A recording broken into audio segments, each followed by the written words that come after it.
Recording starts. Now, difference between owned capital and borrowed capital. अब ये वाली बात है जो बैट्समैन में Rohit Sharma equity and preference shares है और विराट कोहली शेयर्स और डिबेंचर्स है, और जो बाकी बैट्समैन उनके परछाई में रह जाते हैं। जैसे क्या नाम है बाकी बैट्समैन का? कोई नाम गिनाओ बाकी कोई बैट्समैन का। और कौन बैट्समैन है इंडियन क्रिकेट टीम के? और कौन कौन बैट्समैन है? श्रेयस अय्यर। ठीक है, ये लोग सब को इतना ऐड मिलता नहीं है जितना, क्योंकि पूरा क्रेडिट या पूरा ताकत ये लोग को ही मिल जाता है। तो ये क्वेश्चन है बहुत अच्छा, लेकिन इसको पूछते कम है क्योंकि इक्विटी प्रेफरेंस और शेयर डिवेंचर्स ही खा जाते हैं पूरा एग्जामिनेशन। ये इसलिए देखा जाए तो पूछा नहीं है इसको, बट ये पूछा तो भी शेयर डिवेंचर्स का ही आंसर रहेगा। कैसे, मैं तुमको बताता हूँ। पहले तुम्हारे सामने पॉइंट्स आ रहा है, पहले समझो ओन्ड कैपिटल और बोरोड कैपिटल क्या होता है। वापिस से मैं एग्जांपल लूंगा। तुमको एक कार खरीदनी है, 10 लाख रुपए की कार है, और खुद का पैसा तुम लगाओगे 6 लाख रुपया, तो वो ओन्ड हो गया। 4 लाख रुपया HDFC बैंक से लोन लोगे, वो बोरोड होगा। तुम्हारा जो शेयर कैपिटल है उस पर रिटर्न्स में डिविडेंड मिलेगा, बोरोड कैपिटल में रिटर्न्स में इंटरेस्ट मिलेगा। ठीक है ना? सो अभी फर्क बोला है, ओन्ड और बोरोड कैपिटल में फर्क क्या है ये इन लोगों ने पूछा है। ठीक है ना? सो अभी कैसे होता है, तुम क्या बोलोगे? ये जो मीनिंग क्या है, owned capital basically means share capital, borrowed capital means loan capital. मतलब तुमने डिबेंचर्स ले लो, बॉन्ड्स ले लो, पब्लिक डिपॉजिट्स ले लो, टर्म लोन्स ले लो, जो भी प्रकार के कर्जे लिए हैं, या तो सिक्योर्ड या अनसिक्योर्ड दोनों आएगा बोरोड में। ठीक है ना? ओन्ड में शेयर कैपिटल आएगा, उस शेयर कैपिटल में भी दो आएगा, इक्विटी और प्रेफरेंस। ठीक है ना? सो ऑल्सो नोन एज में क्या बोलोगे? एक है भाई ओनरशिप कैपिटल, ये है डेथ कैपिटल, उधारी का कैपिटल है ये। ठीक है ना? Period of time owned capital तो लंबे समय के लिए रहेगा, बोरोड कैपिटल मीडियम और लॉन्ग टर्म के लिए रहेगा। ठीक है ना? आया समझ में? फिर नेचर, नेचर का क्या बोलोगे? यहाँ पे ओनरशिप कैपिटल है, नेचर इज ओनरशिप कैपिटल और बोरोड कैपिटल। ठीक है ना? जैसे ओन्ड जो कैपिटल है शेयर होल्डर्स, वो लोग मालिक रहते हैं, ओनर, और बोरोड कैपिटल क्रेडिटर्स रहते हैं। सो तुम कैसे आंसर लिखोगे? ओन्ड कैपिटल में नेचर ओनर्स है, बोरोड कैपिटल वाले ओनर्स नहीं है। लीगल स्टेटस ओन्ड कैपिटल का ओनर है और बोरोड कैपिटल का क्रेडिटर है, लीगल स्टेटस जो कायदे से रहता है। फिर रिटर्न्स में क्या दोगे? ओन्ड कैपिटल को डिविडेंड दोगे। सो जो शेयर होल्डर्स है उनको रिटर्न्स में क्या दोगे? डिविडेंड दोगे। बोरोड कैपिटल को रिटर्न्स में क्या दोगे? इंटरेस्ट दोगे। रेट ऑफ रिटर्न में भी ओन्ड कैपिटल में डिविडेंड इक्विटी शेयर में फ्लक्चुएटिंग रहता है, प्रेफरेंस शेयर में फिक्स रहता है। बोरोड कैपिटल में रेट ऑफ रिटर्न हमेशा फिक्स्ड रहेगा। ठीक है ना? वोटिंग राइट्स में ओन्ड कैपिटल वाले लोग, जो शेयर होल्डर्स है, वो लोग मीटिंग अटेंड कर सकते हैं, वोट कर सकते हैं, देयरफॉर कंपनी को मैनेज कर सकते हैं।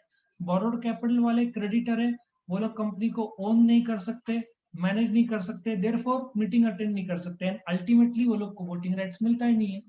कन्वर्जन, तुम मालिक को कैसे क्रेडिटर बना सकते हो, है ना?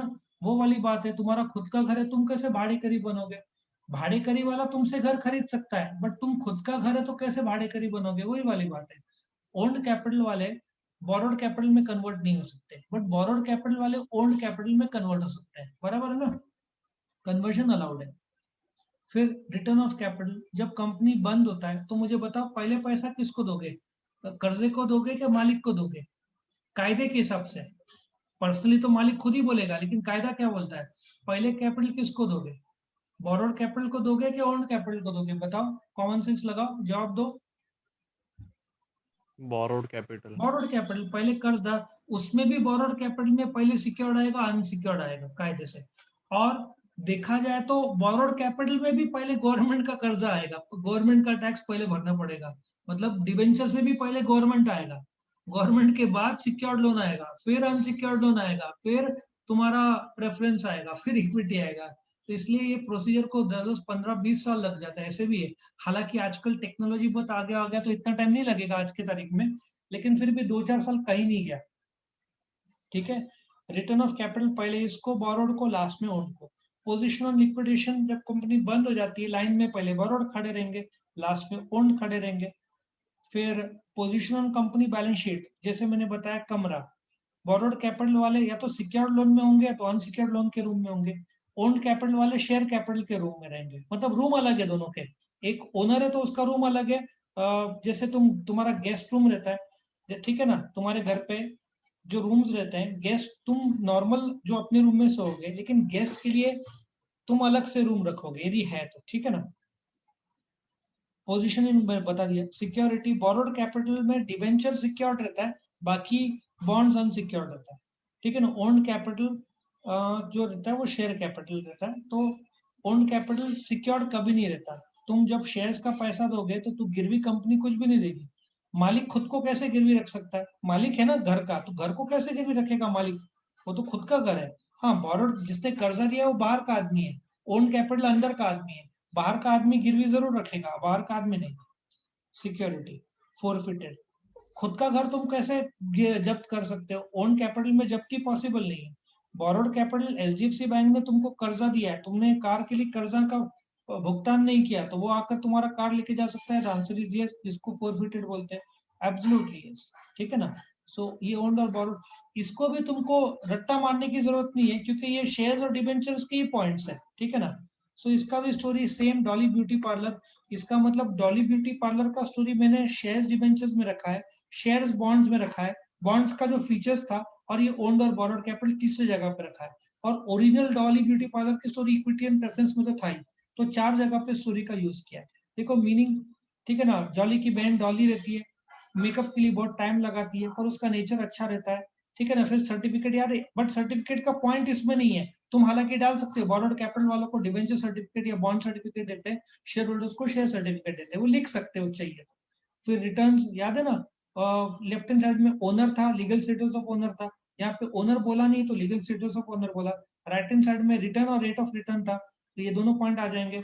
फिर वो वोट करता है, फिर उसका वोटिंग की वजह से हेयर कन्वर्ट, मतलब वो बाल काले करने के बजाय हरे कर देती है, परमानेंटली ग्रीन हो जाते हैं, तो 5 शेयर मांगती है, ये देता नहीं है, भाग जाता है, रिटर्न ऑफ कैपिटल है नहीं, ठीक है ना। बैलेंस शीट खराब हो जाता है, जिसकी वजह से कंपनी बंद हो जाती है, जिसकी वजह से वो जो सिक्योरिटी में गोल्ड दिया था वो जब्त हो जाता है, और फोरफिट हो जाता है, और मार्केट वैल्यू तो है नहीं, तो इतना ही है, ठीक है ना। तो 14 पॉइंट्स याद रखो। इक्विटी प्रेफरेंस और शेयर्स डिबेंचर में मैं चाहूंगा तुम एग्जाम में 18 पॉइंट लिखो। ये पूछते नहीं है, लेकिन पूछा तो भी 14 पॉइंट दिया है तुमको। बाकी स्कूल के टीचर्स या कॉलेज के टीचर्स बोलेंगे नहीं 10 पॉइंट काफी है, 4 मार्क के लिए 6 पॉइंट लिखो, लेकिन क्या होता है, ये आईसीएसई सीबीएसई बोर्ड में चलता है, 4 पॉइंट है तो 4 4 मार्क्स है तो 4 पॉइंट लिखो। यहाँ पे ऐसा नहीं चलता, यहाँ ज्यादा लिखना पड़ता है। तो मैं क्या बोलता हूँ, स्टार्टिंग में बोलते ना, गुड इंप्रेशन के लिए इक्विटी प्रेफरेंस का पहले पूछा तो 18 पॉइंट लिख दो, बाद में बोली 10 इंप्रेशन तो बन गया ना तुमने। भले वो वाली बात है, तुम्हारा स्वेटर अच्छा है, स्वेटर के अंदर का शर्ट इस्त्री नहीं है, लेकिन कौन देखेगा, स्वेटर अच्छा दिखा तो तुम्हारा इंप्रेशन क्रिएट हो गया। तो पहला डिस्टिंग्विश 17-18 पॉइंट का लिख दिया, बाकी 15-15 12-12 लिखा तो भी चलता है, ठीक है ना। जितने मैंने पॉइंट दिए सारे के सारे तुमको लिखने एग्जाम में, ये एक्सपेक्टेड है। तो ये भी क्वेश्चन खत्म होता है।